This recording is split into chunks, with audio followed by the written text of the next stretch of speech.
mayor impacto y un medidor de nuestra población, lamentablemente.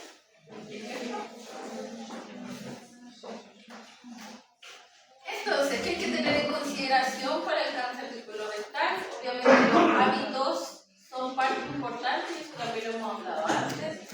El consumo alto de grasas, ahumados, las carnes rojas también predisponen a este tipo de cáncer.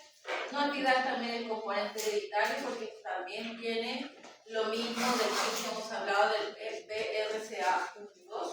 Recordad que también lo comparte.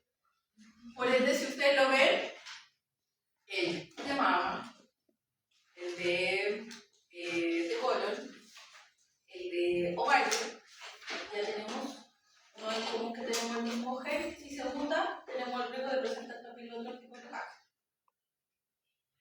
Por tanto, incidencia, aquí en África tenemos poca de nuevos casos, pero ya sabemos por qué, ¿cierto? Hay menos lugar o espacio para poder tener los recursos necesarios para poder hacer las pesquisas. Pero si lo vemos, hay tanta diferencia entre los distintos continentes. No, la verdad. No mucho. Es bastante estable en ese sentido para más de nuestra salud. Y en cuanto a la mortalidad, también se mantiene como lo mismo. Por ende, eso también nos habla de la implicancia que tiene en relación a nivel mundial. Hay una alta tasa de índices, o sea, de casos nuevos, y también hay una alta mortalidad asociada a este tipo de patología. ¿Dónde más se puede visualizar? En contextos europeos relacionados al envejecimiento de la población. Este es uno de los cánceres que a mayor edad, mayor probabilidad también de generar. Entonces, en el contexto europeo se puede ver también que hay una incidencia mayor en ese sentido, porque está más envejecido en ese contexto. Aquí estos no les voy a hacer tanto hincapié porque son más antiguos, pero aquí podemos ver, por ejemplo, la mortalidad de hombres estaba ahí en el cuarto lugar, en las mujeres lo mismo, en la incidencia estamos en tercer lugar en los hombres y las mujeres en segundo, y este me lo voy a saltar porque es del 2016. Entonces, factores de riesgo que tengo que tener en consideración, por eso yo tengo que ir dirigidamente a consultar. Obviamente la edad, que sabemos que a mayor edad y sobre todo sobre los 70 años, mayor dificultad. Síndrome de Lynch. Este es un síndrome genético, que dentro de ellos los que se ven afectados también son los genes reguladores de la proliferación celular. Por ende, presentarlo también aumenta la posibilidad de generar cualquier tipo de cáncer y sobre todo él. Poliposis adenomatosa familiar. Yo creo que más de alguien ha escuchado, algún familiar o algún conocido, que se ha hecho una colonoscopia y le encontraron pólipos. Los pólipos son benignos, pero si se mantienen expuestos todavía a factores que puedan mutar, posteriormente pueden generar un cáncer. Por tanto, aquí hay que tener en consideración si en el interior de mi familia hay pólipos. Hábitos de alimentación, ya lo vimos, ¿cierto? Alto en grasas, alto en consumo de carnes rojas, por tanto, la idea es obviamente poder modificar estos factores. También se ha visto que es más preponderante en los hombres y en la raza afroamericana. La obesidad, que ya lo hemos hablado antes, la obesidad produce un estado de inflamación en el organismo, por tanto, también aumenta la posibilidad de tener un medio ambiente factible para que se hagan mutaciones. El consumo de tabaco, que se va a repetir de aquí hasta el final de los tiempos, y el alcohol también. Antecedentes de enfermedades inflamatorias, colitis ulcerosa, enfermedad de Crohn. Esas dos enfermedades generan inflamación crónica en el intestino. Por tanto, esa inflamación, recordad que también es un medio ambiente propicio para que se generen mutaciones. Todas las inflamaciones crónicas pueden provocar mutaciones en el largo plazo. Entonces, si además tengo algún tipo de estas patologías declaradas, con mayor razón tengo que tener los cuidados apropiados para no generar a futuro cáncer. Historia de haber tenido cáncer de ovario de mama, porque ya sabemos que comparten el mismo gen. Y la diabetes tipo 2, cuando no es debidamente manejada, también es proinflamatoria del sistema. síntomas que yo tengo que empezar a indagar. Uno de ellos, el cambio en el hábito intestinal. Y aquí, ¿qué es importante? Yo tengo que comparar el hábito que está teniendo ahora con el habitual que tenía antes esa persona, no lo que yo considero normal. Si ustedes lo ven, hay personas que pueden ir 2 veces a tener exposiciones, otra una vez al día, otra cada 2 días o cada uno, eso depende de cada persona.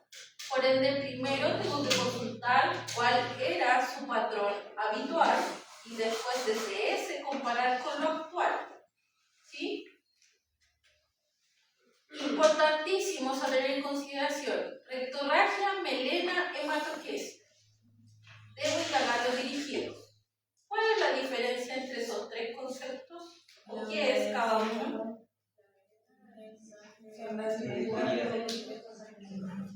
Por lo general como de Vamos por orden. Rectorragia. Deposiciones con sangre. El recto es cerca obviamente del ano, por tanto se espera que sea sangre fresca, brillante o roja. Hematoquesia, ¿qué es? Las líneas de visión. Hematoquesia son deposiciones con sangre.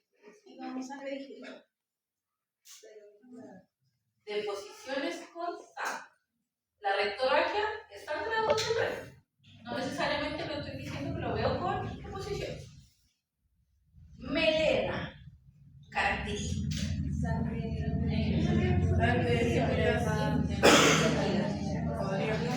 Pero tengo que saber diferenciar estos 3. Es un error característico, diría yo, más que. ¿Alguien ha podido presenciar ese hecho transversal en la vida después de una melena? Porque cuando lo presencian nunca más se lo encuentra. Es un hecho canónico de una enfermera, una melena. No, es que no se lo olvida más. Pero creo que eso, la tricomuna y estas cosas, son olores que uno no olvida. La melena, como ustedes dicen, tiene una coloración de un sangrado más oscuro, ¿cierto?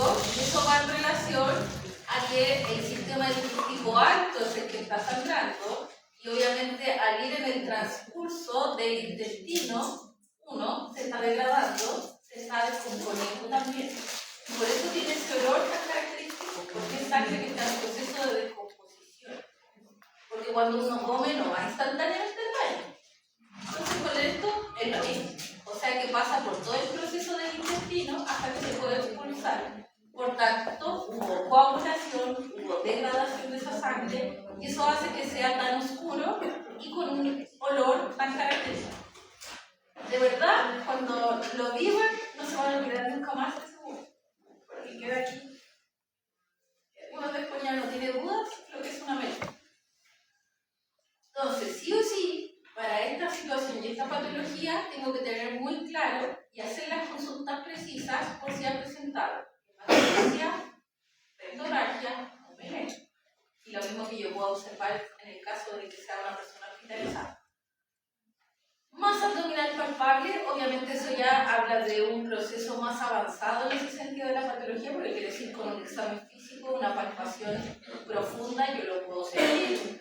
Dolor abdominal, baja de peso involuntaria, aquí tenemos varios factores que influyen en la baja de peso, tanto por el metabolismo propio del cáncer, que es más acelerado, pero también por las molestias, obviamente gastrointestinales asociadas, desde el dolor, la dificultad para comer. También podemos tener hasta obstrucciones parciales o totales, por tanto, la baja de peso puede conllevar obviamente todo eso. Vómitos, distensión abdominal y anorexia.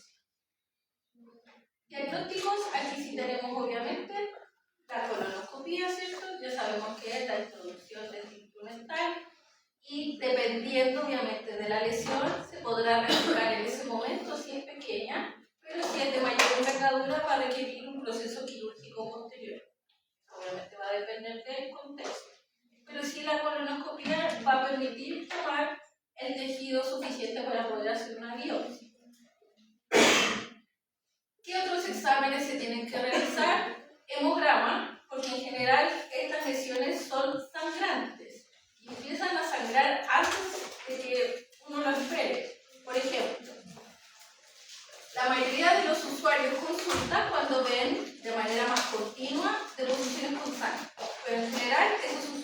lleva mucho tiempo sangrando, solo que anteriormente no era visible a los humanos. Entonces, estas personas en general, cuando empiezan ya a consultar, ya presentan anemia, la gran mayoría. ¿Qué hay que tener en cuenta? Este cáncer de colon se está desarrollando en la mucosa interna de nuestro intestino, ¿cierto? Esa mucosa es sumamente frágil. Por algo también ustedes han conocido la hemorroide, o a veces cuando se hace mucho esfuerzo también sangra. Entonces, si hay el crecimiento de una masa, esa masa también empieza a sangrar por el crecimiento, por la estructura, por empezar obviamente a apretar el interior mismo. Por tanto, empieza a sangrar desde sus inicios y, insisto, al inicio no es visible al ojo.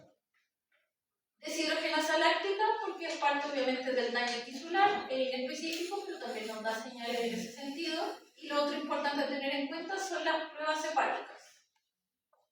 Pensando en fisiología, cuando uno consume alimentos y va al proceso de absorción intestinal, eso que se absorbe va hacia el sistema porta para llegar al hígado, ¿cierto? Por tanto, la facilidad de que un cáncer disemine hacia el hígado es muy fácil, porque sigue el mismo conducto hacia la vía porta que tienen los nutrientes. Por tanto, es muy habitual que una de las primeras metástasis que se pueda generar en el cáncer de colon sea hepático. Y por eso se toman este tipo de pruebas, para ver si ya hay un avance en ese sentido. Antígeno carcinoma embrionario también se refiere al anterior porque es un marcador tumoral específico. Y sangre oculta en esto. Ese examen, ¿lo conocen? Para quienes no lo conozcan, consiste en que la persona en días distintos, 3 días distintos, algunos de 5, pero la mayoría de 3, va a tener que recolectar parte de sus deposiciones, guardarlo en los flaquitos, y eso va a análisis posteriormente del laboratorio. Entonces, cualquiera de los frasquitos que se hayan recopilado, que esté consangrado, quiere decir que obviamente hay parte del conducto que está sangrado. Si es uno, ya está alterado, pero llama menos la atención a que todas las deposiciones, todas tengan sangre oculta. Eso me va a hablar de qué tanto está sangrando la persona. ¿Ya? Por eso se hace también en días distintos. Realmente también cuando hay personas que tienen hemorroides, por ejemplo, también les piden este tipo de exámenes para descartar que tengan una lesión dentro del conducto y que realmente sean solo las hemorroides que están presentando. Entonces, sangre oculta. ¿Qué más tenemos que ver? Estudios de imagen, porque la idea es ver la envergadura de la patología, ecoabdominales, TAC-TAC también, que son los TAC de abdomen y pelvis, a eso se refiere TAC-TAC.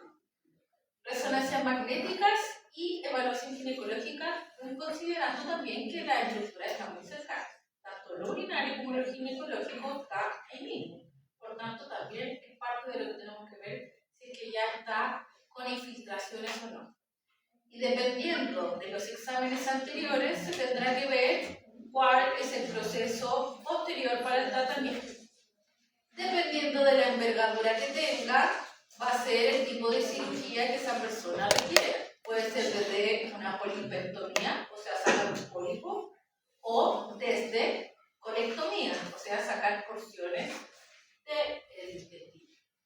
Y considerando también la situación, puede también ser necesario que tenga una ostomía, ya sea una colostomía o una ileostomía.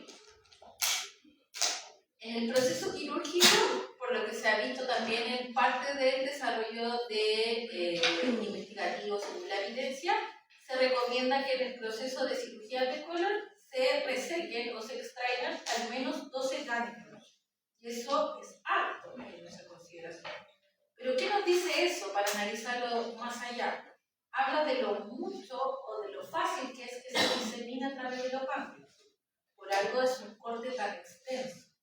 De esta forma también, al ver estos 12 ganglios, se puede hacer una etapificación por lo mismo más certera.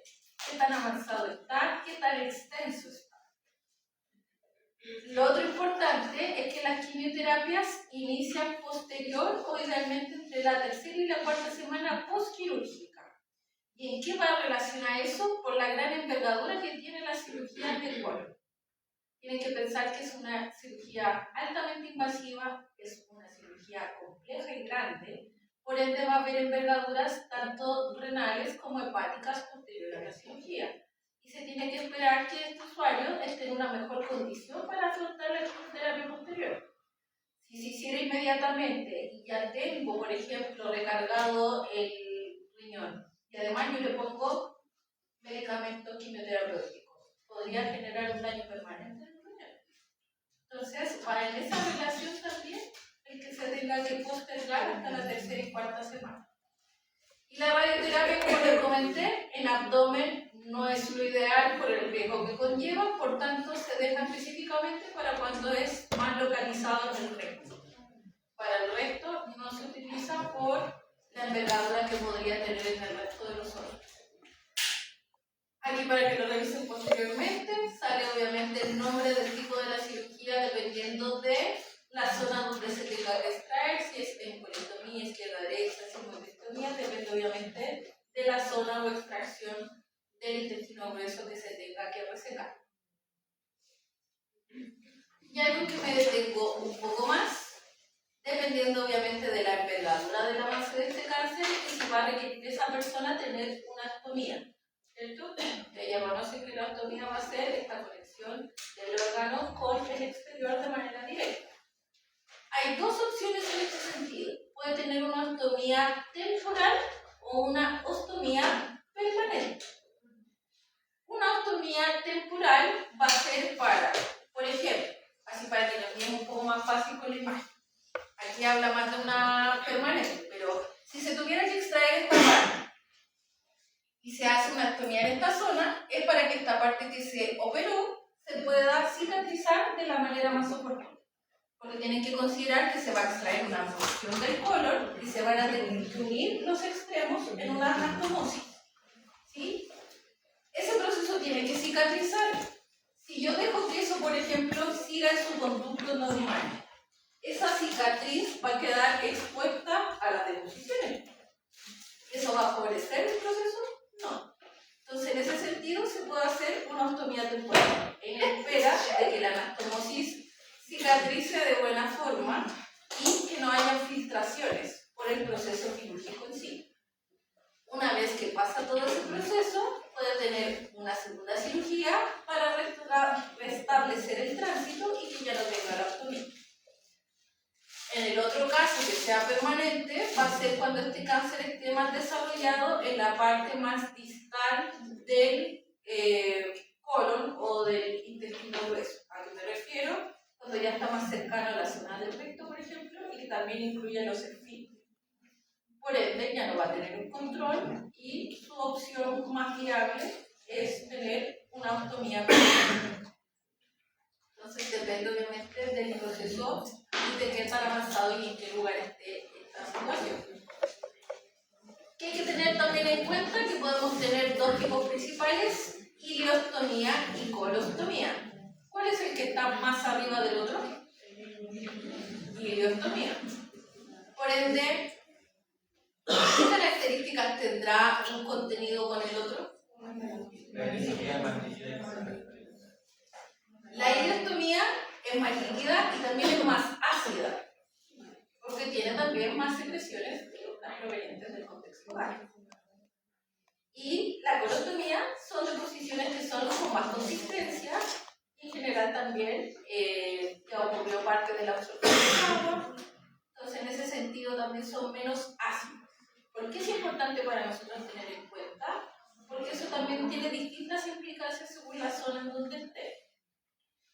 Uno de los más habituales, por ejemplo, que podemos ver dentro de las complicaciones de la ostomía son las inmediatas. Inmediatas en corte son hasta los 30 días postquirúrgico. O sea, esto puede pasar en los 30 días siguientes postoperatorios. Después del mes vienen las tardías.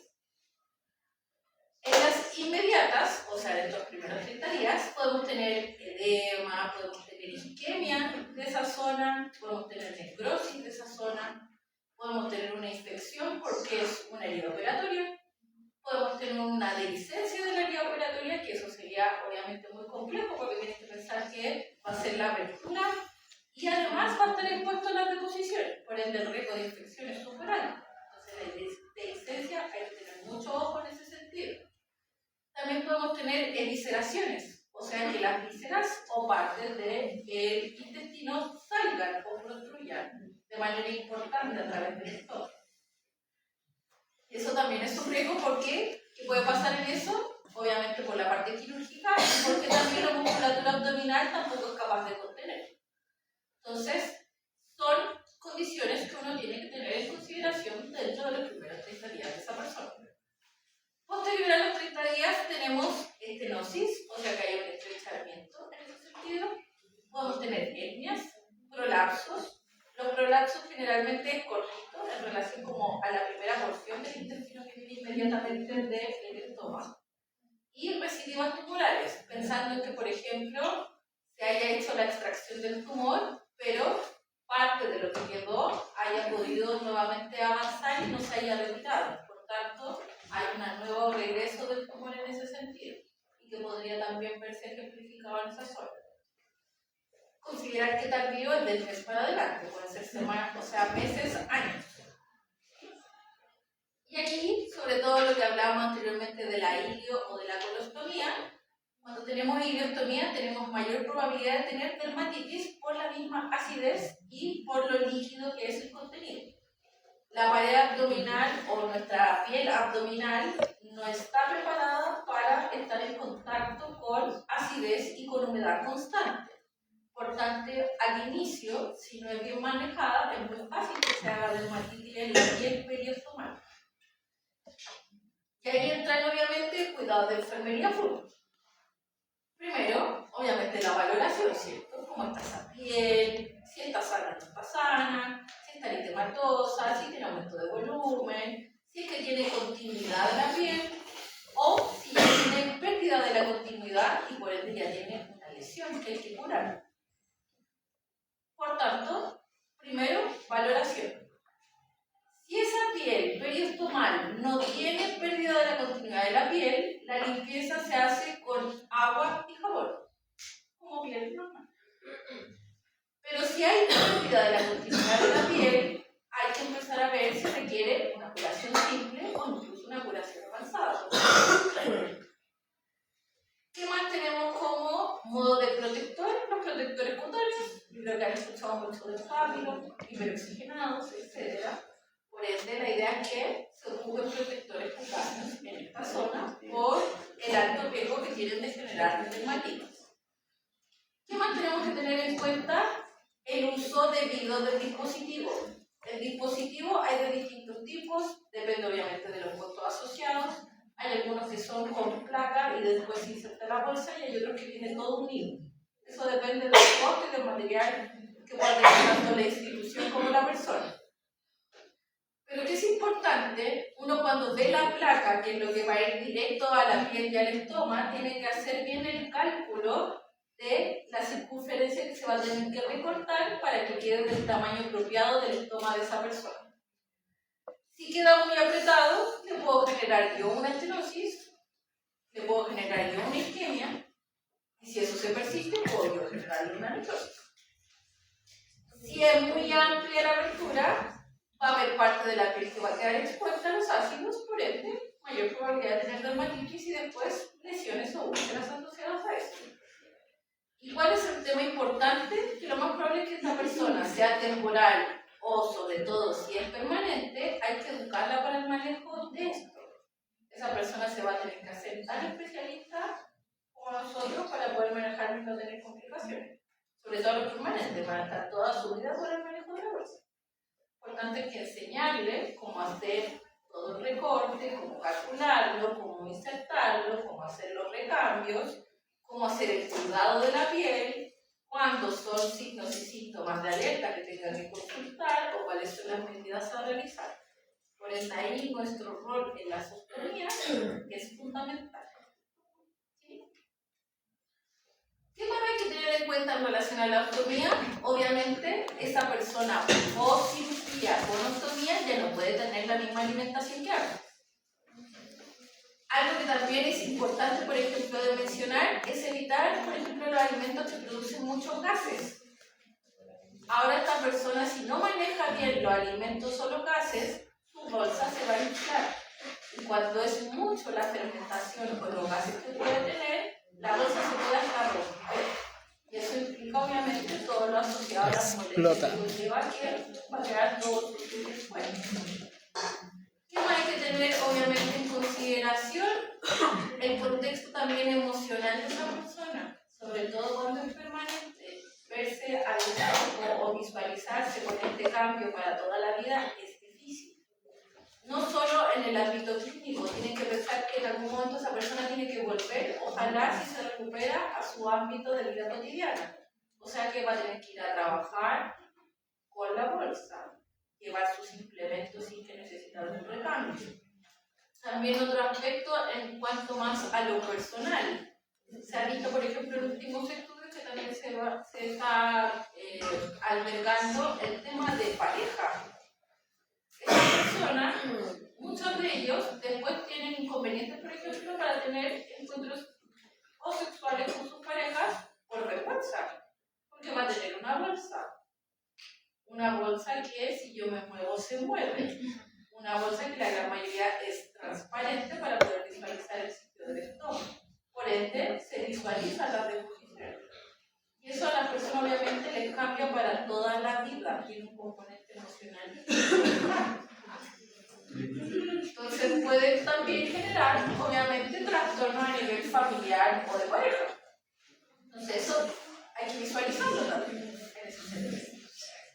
Y obviamente todos los cuidados pre-postoperatorios relacionados.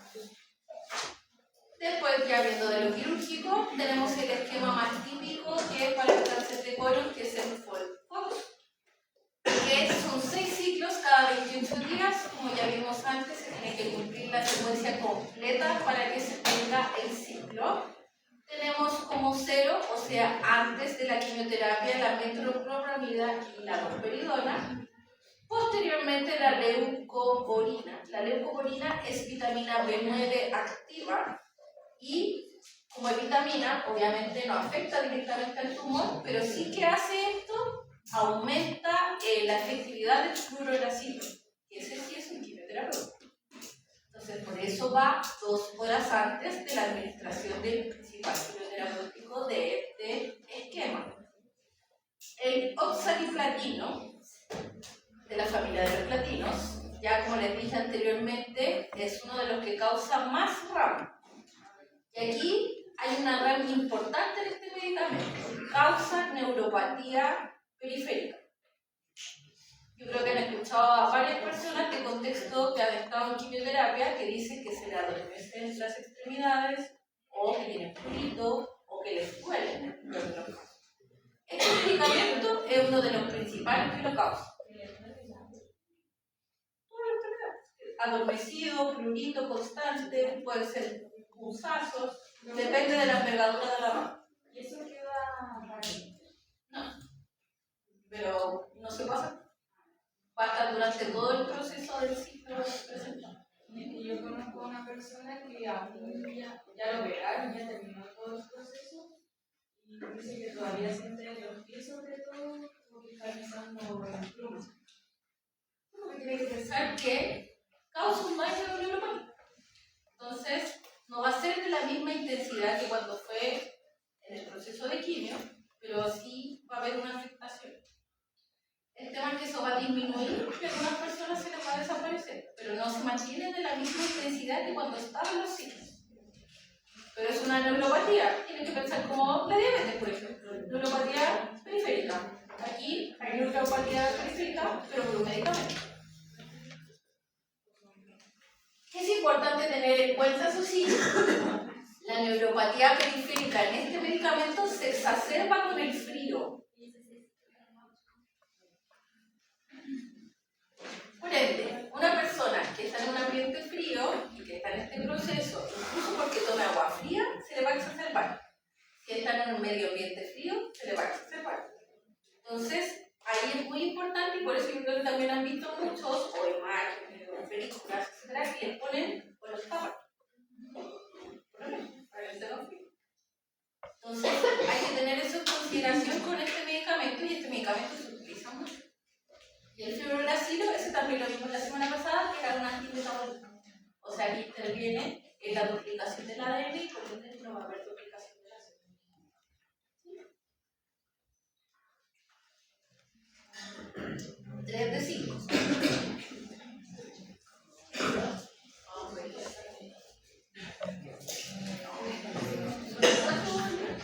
Son las 6 ya correcto. Cáncer gástrico. Aquí me lo voy a saltar un poco porque son gráficos activos.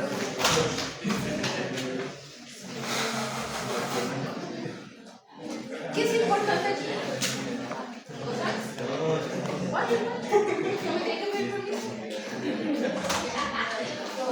Ya, atención. Yo entiendo que estoy cansado, yo también estoy cansada. Mortalidad del cáncer de estómago. Esta imagen es muy antigua, pero sirve de referencia en el sentido de que en los hombres, desde los 45 años, la mortalidad por cáncer de estómago aumentó. Y en las mujeres es una década después en relación a los 55 años hacia adelante. ¿Qué es importante aquí que nos detengamos un poco más? El flujograma. En el flujograma sí podemos observar que en general está más enfocado en usuarios desde los 40 años, porque ahí aumenta obviamente la probabilidad de que se presente. Si es que esta persona presenta sintomatología que puede dar evidencia que podría estar afectando con un cáncer, lo que se hace es la endoscopía, ¿cierto? En la endoscopía, independiente de que yo tenga lesiones o no, sí o sí se hace el test de ureasa para poder ver si tenemos Helicobacter pylori. Esto es transversal en nuestro sistema porque, como ya saben, en nuestra población es muy común tener Helicobacter pylori. Y si yo lo tengo mayor probabilidad de generar cáncer a futuro si es que tengo lesiones en la mucosa gástrica. Entonces, el test de ureasa se hace siempre. ¿Qué es importante? Antes de la endoscopía, la persona no tiene que tomar inhibidores de la bomba de protones. O sea, no es omeprazol, no omeprazol, porque si no, obviamente, ¿qué voy a estar haciendo? Cambiando la situación normal de ese tono.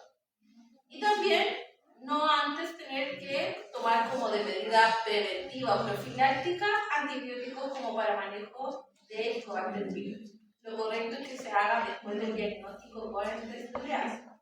Recuerden todos los problemas que ya tenemos con los antibióticos, ¿cierto? Con la resistencia. Entonces, antes de la endoscopía, tratamiento preventivo de Helicobacter ni inhibidores de la bomba. ¿Ya?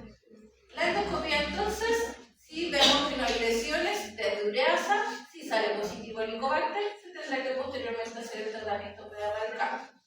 Si es que tiene lesiones benignas, que pueden ser desde, por ejemplo, gastritis, erosiones, que son muy común también de ver en nuestra población, erosiones en distintas partes de la mucosa, pero que no se vea una señal de lesión mayor, también se va a hacer el test de ureasa, también va a tener, dependiendo de los resultados, si tiene tratamiento. Pero si se sospecha de lesiones características del cáncer, se tendrá que tomar en el examen la biopsia correspondiente y, según su resultado, ver qué tratamiento es el que tiene que seguir. ¿Sí? Por tanto, la clasificación del tumor en relación al contexto gástrico ya tiene más complejidad que los restos que hemos visto, porque tiene muchas paredes de mucosas distintas y cada uno de los tipos va en relación a de qué tan profundo es el proceso de infiltrado del tumor. Esta diapositiva no se la tienen que aprender de memoria. ¿Sí? No pierdas tiempo en aprenderse.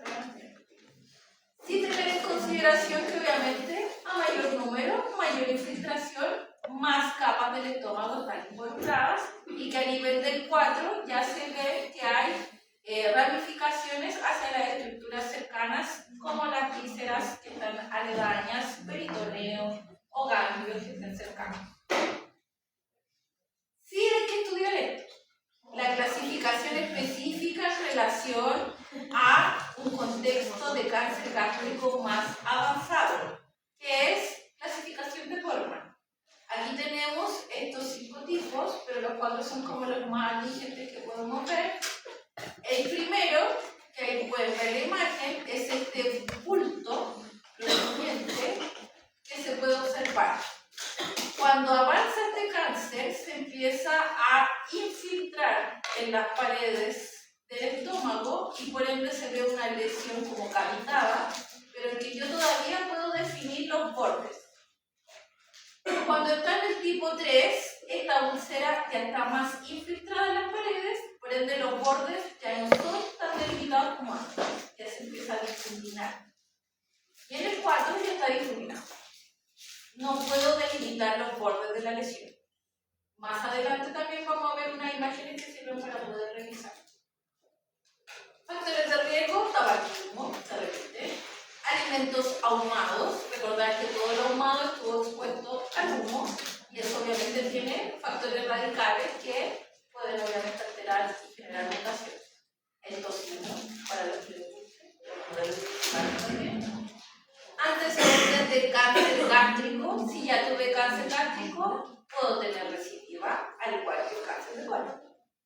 Y el Helicobacter pylori, porque como ustedes saben, si tenemos lesiones en la mucosa, esta infección bacteriana puede aprovechar y generar también las mutaciones en las células NSC. Solo para tener en consideración, aquí sale la sintomatología asociada al Helicobacter, pero si ustedes lo ven, es común a cualquier prácticamente patología de tipo abdominal. Dolor epigástrico, náuseas, vómitos, pirosis, tensión abdominal, baja de peso cuando está también asociada a la desarrollo de cáncer, el manejo de los gases, pero son contextos habituales. Si la persona tiene Helicobacter, se trata con claritromicina y amoxicilina principalmente, según la recomendación, junto con la medicación. Si esa persona es alérgica a la penicilina, la amoxicilina se cambia por el metronidazol. Signos y síntomas del cáncer en sí, gástrico, el dolor epigástrico obviamente, pero aquí hay algo importante a consultar, que supere las 2 semanas. ¿Por qué? El dolor epigástrico también es demasiado general, ¿cierto? Y yo creo que más de alguno, o probablemente todos, en algún momento de la vida hemos tenido dolor epigástrico. Pero que uno hace, adecua la dieta, puede ser más blanda, por ejemplo, y el dolor o la molestia cede. En cambio, aquí, ¿qué pasa? Esto continúa evolucionando de manera continua por sobre las 2 semanas. Por ende, es algo que nos tiene que llamar la atención, sobre todo si hubo cambios del hábito de alimentación o de otras características.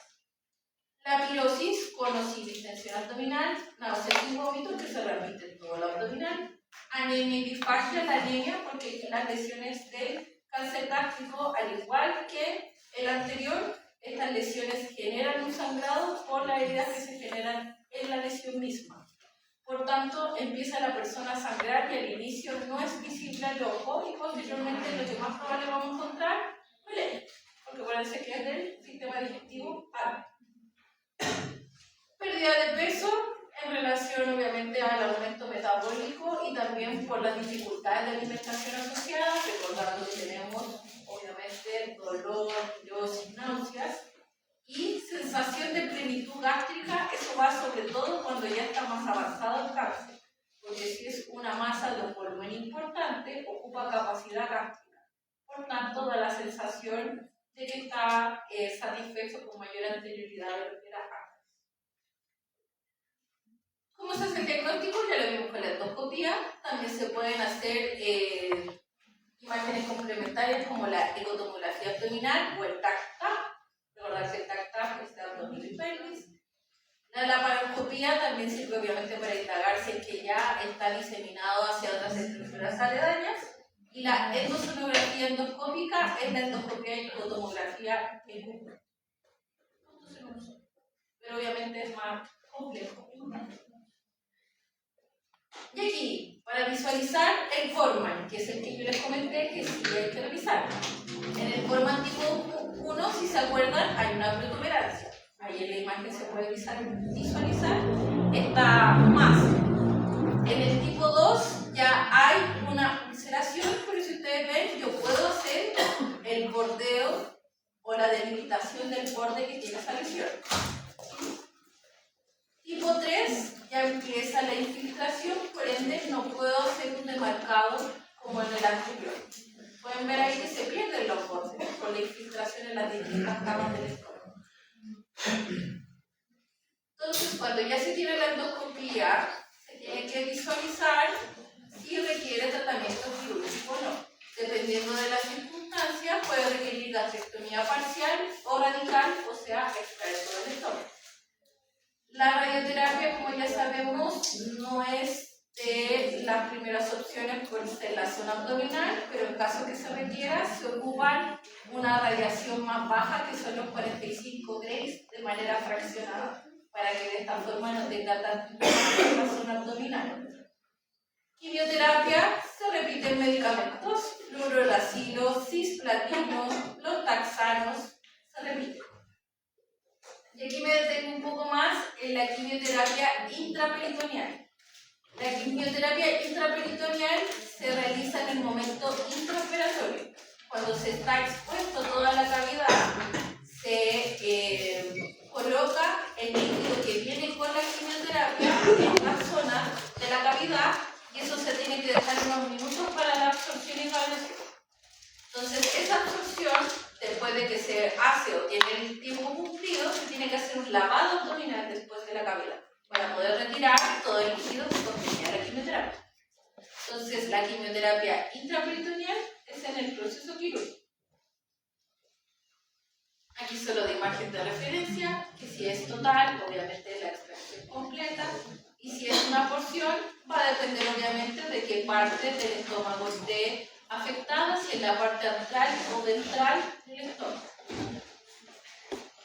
Que también tener en consideración, hay cirugías paliativas para este contexto, y esta es una de las principales. Por ejemplo, cuando hay estenosis, sobre todo también del contexto de los esfínteres cuando ya no están tan funcionales. Por ende, ¿qué pasaría si tiene esta obstrucción o esta estenosis? La persona no se podría seguir alimentando. Y obviamente eso merma su calidad de vida. Por tanto, si esa persona ya no se puede curar porque es un contexto muy avanzado, lo que sí se puede hacer es una cirugía para desobstruir y en esa zona se coloca un stent, como lo que ustedes también conocen para el contexto cardíaco coronario, esto es lo mismo.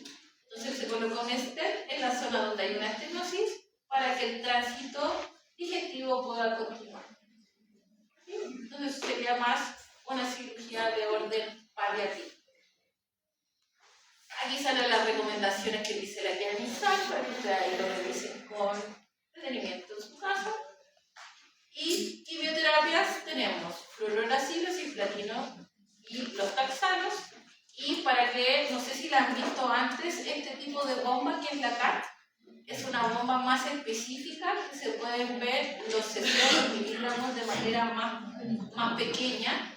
Y al ser de un tamaño como pequeño, compacto, también da la posibilidad de que esa persona se vaya a su domicilio con la máquina. Entonces es mucho más fácil en ese sentido de transportar. Otra opción son las bombas elastoméricas, no sé si las han visto también. Generalmente se ocupan más o se ocupan más en procesos anestésicos. Y esas se colocan con anestesia que se van dando pequeñas dosis de manera continua y que duran días de recarga. Entonces, esas bombas elastoméricas también se pueden ocupar para la quimioterapia y también dar la posibilidad de que esa persona no quede hospitalizada por esa situación. ¿Qué educación tenemos que ver en nuestro contexto? Obviamente va a depender del momento en que nos encontremos con ese usuario. Si ya fue postquirúrgico, dependiendo si tiene una extracción total o parcial del estómago, va a tener que tener también modificaciones de su alimentación. Principalmente tanto en el volumen que va a consumir, tanto de líquidos como de alimentos, porque ya no va a tener la misma tolerancia. Por tanto, ahí hay que ver el proceso de un cambio de alimentación fraccionada, para que no tenga también después procesos en que presente vómitos explosivos por superar el volumen permitido. Y otro aspecto importante también a considerar, los cambios de consistencia. Si sobre todo se hizo una extracción total del estómago, lo más habitual es que tengan que ocupar consistencias de papilla, porque obviamente ya no hay un proceso principal de degradación de por ejemplo, cuando yo tengo volúmenes sólidos. Entonces esto va a pasar directo al intestino. Por tanto, se pierde el proceso y tiene que ser de una consistencia que sea más fácil de poder manejar. ¿Qué hay que también tener en cuenta de esto? Es todo un proceso para que esa persona se adapte a eso. Sobre todo también pensando cuando la persona ya empieza a restablecer su vida cotidiana. Implica que ya no puede comer en cualquier parte o que tiene que llevar su propia comida para todos lados. Y muchas veces también hay estos procesos de rebelión del proceso, de no adherir a estos cambios de alimentación, donde pueden obviamente tener procesos de vómito o diarreas por incumplimiento. El no fumar, ya sabemos que es un proceso inflamatorio, pero además por la cirugía en sí misma. Recordar que la anastomosis es un proceso de cicatrización de la mucosa y por ende, si la persona fuma, tiene un peor proceso de cicatrización, más riesgo de que eso no se lleve de buena forma y que haya posibles filtraciones. Ya lo importante que lo mencioné antes, muchas personas de este tipo de cáncer, si bien ya se ha manejado mejor, muchas fallecen también en el postoperatorio por las hemorragias relacionadas al proceso de dehiscencia de la mucosa. La mucosa es mucho más difícil que pueda cicatrizar o consolidar de buena manera. Entonces, algo que también hay que considerar. Cuidados de quimioterapia, si es que estamos en ese contexto, de las bombas, si es que sobre todo van al domicilio, los volúmenes de los líquidos, que ya lo que les comentaba, y obviamente si es que tiene Helicobacter, cumplir con el tratamiento asociado que tenga que tener en consideración, y obviamente por los cambios que va a tener, educarlo de las deposiciones que va a tener, si es que hay signos de alerta que tiene que tener en consideración, para que obviamente esa persona pueda consultar antes de que avance cualquier otro contexto. Considerar que este, como les dije antes, tiene residuos, igual que el de col. Ahora vamos a tener 4 de 5. Este es el más corto. El último. El más corto.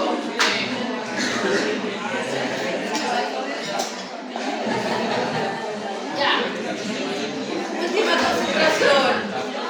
Porque son las siguientes. Cáncer de vesícula.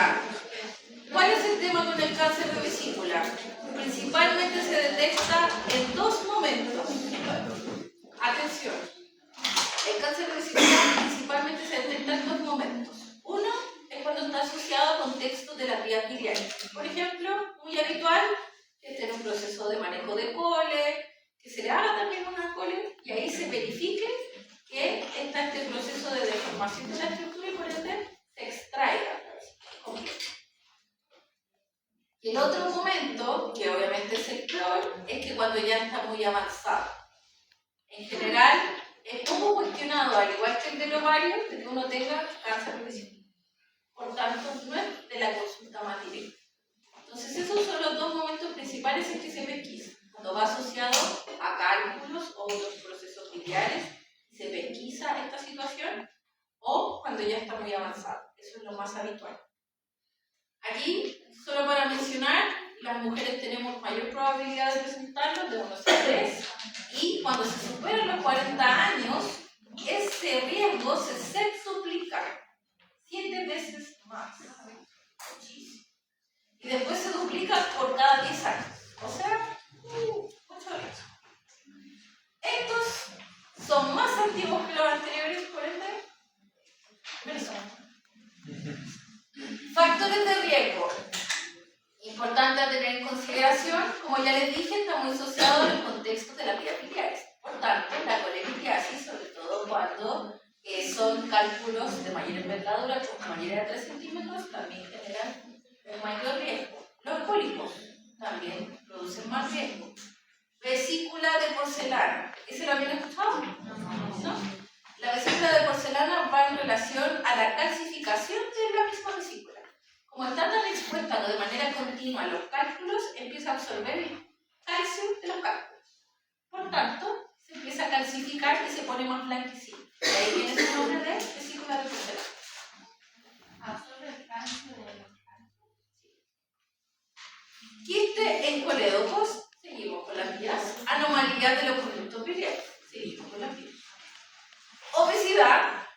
sabemos que es un promotor de la inflamación del organismo.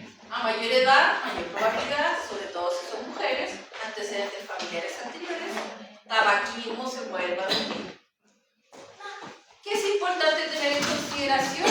La colecistectomía preventiva del cáncer sí está incluida en el GES por lo mismo que yo les comentaba. La gran mayoría de estos casos se pesquisa cuando se está haciendo manejo de los cálculos. Por tanto, cuando están en estas cirugías, la extraen y así reducen y obviamente eliminan el riesgo de tener cáncer de vesícula porque se tiene que extraer completo.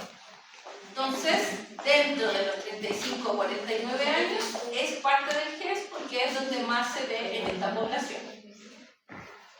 Aquí solo para contextualizar, por lo mismo que les decía, que está muy ligado a las vías biliares, por ende se puede esperar que hayan cánceres biliares junto con cáncer de vesícula biliar. Tenemos los intrahepáticos, que son las vías biliares que van dentro del hígado, y ahí están las colangiocarcinomas intrahepáticos. Y también están los extrahepáticos, que son las típicas vías biliares que uno ve por fuera del hígado y que son los biliares y los bilaterales distales. Esto es solo obviamente para conocimiento de que si se presenta un cáncer de vías biliares es muy probable presentar uno de la vesícula. Signos y síntomas, el único que se diferencia con lo que vimos anteriormente, la ictericia, que es más característica obviamente por lo mismo de las vías biliares y por la obstrucción relacionada en ese sentido. El resto son clásicos de cualquier contexto abdominal: distensión, náuseas, inapetiencia, dolor abdominal. El diagnóstico, la parte de las imágenes son las que nos ayudan. Por ejemplo, cuando una persona tiene también su contexto de los cálculos, generalmente consulta por dolor, por otras circunstancias, se le hace una eco o un TAC-TAC y ahí se puede visualizar que tiene cálculos y además la estructura que tiene la vesícula biliar. Por ende, en la cirugía se puede extraer todo esto de la cirugía. Y como ya les comenté, se extrae de manera completa para prevenir, obviamente, que se pueda generar mayor inconveniente de salud. Se extrae completo, no por concepto. Aquí solo una imagen de referencia, lo que estaría así como un tumor aledaño a la vesícula, y lo que tiene marcadito en verde como los puntitos son los ganglios a los que se puede difundir, por ende las vías biliares pueden quedar comprometidas y también puede llegar al contexto hepático en este sentido. Quimioterapias más utilizadas: el cisplatino vuelve a salir, el fluorouracilo vuelve a salir, oxaliplatina vuelve a salir. ¿Y se me presenta? Ya saben lo que es el caso clínico. ¿Por qué el doctor lo puede hacer desarrollar? Recordar que la cátedra 1 en la próxima semana. Segundo, la tabla de especificaciones ya está subida. Ahí sale que tiene preguntas de selección múltiple. ¿Esta semana que viene? Tiene 2 preguntas de desarrollo corto, por ejemplo, cuidado, factores, etc. Y el mayor desarrollo, un par completo. Tiene par. Entonces, ¿qué se va a pedir a desarrollar en el PARE? Las 2 necesidades prioritarias, 2 necesidades prioritarias. No, necesidades, no diagnóstico. Ahí ya no tomo mal en el PARE. Necesidades, o sea, si son de componente biológico, de social, el nombre. Por ejemplo, autoestimación, egoísmo sano. Ese que nunca se va a hablar, egoísmo sano. A eso se refiere. Necesidades principales. Después, diagnóstico prioritario. 1. Con su objetivo, 5 intervenciones y su evaluación. O sea, un PAE completo, porque usted desde enero es interno. Por tanto, tiene que tener la capacidad. ¿Ya? Así que para que lo tengan.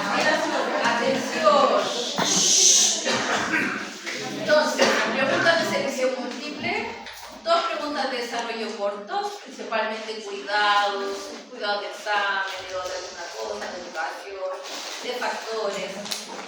Y el último, el PAE, como les digo, completo. Este es un ejemplo. El dolor no va a salir, porque es el más común.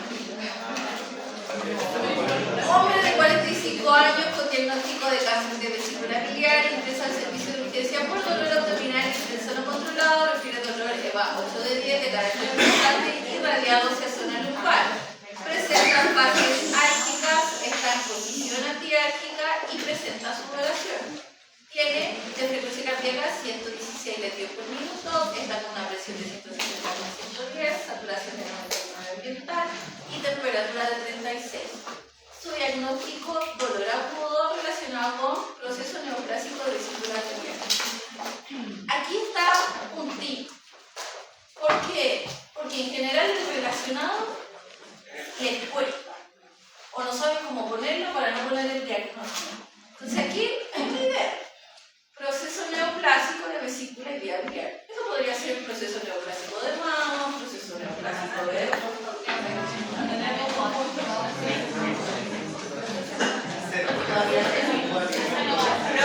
Dolor no va a salir. Dolor no va a salir. Y por ejemplo, verbalización del dolor, fase, etcétera, etcétera. Del objetivo que es importante y que generalmente o muchos no lo colocan, el tiempo. Para el objetivo se va a ver todo, desde el verbo, obviamente que es lo que se ve desde el oral, pero el plazo establecido. ¿Ya? Porque muchos piensan que es mejor no colocarlo como para no equivocarse, pero si usted no lo coloca ya perdió el punto del tiempo, al tiro. Entonces, eso va a depender de las circunstancias. Intervenciones. Uno va a poner solo 5, aquí tenemos ejemplos.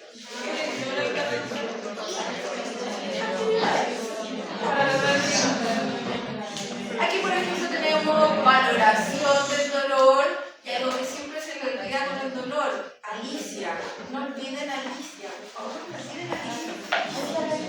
Controlar signos vitales, poner énfasis en tanto, administrar analgesia. En este caso tenía un EVA 8 de 10, por ende uno debería sugerir opioides. Reevaluar la intensidad después de la administración, dependiendo obviamente del tiempo de acción de ese medicamento. La posición cómoda, el confort, la guía de respiración, por ejemplo, el favorecer el acompañamiento de una persona que sea significativa, porque siempre en el dolor que colocan, también está el diagnóstico. Al menos, no es más. Y la evaluación, considerar que es lo mismo que se pretende del objetivo, solo que el verbo cambia. Antes era disminuirá, ahora es disminuyó. Porque en eso todavía hay algunas consideraciones para que lo tengan en cuenta.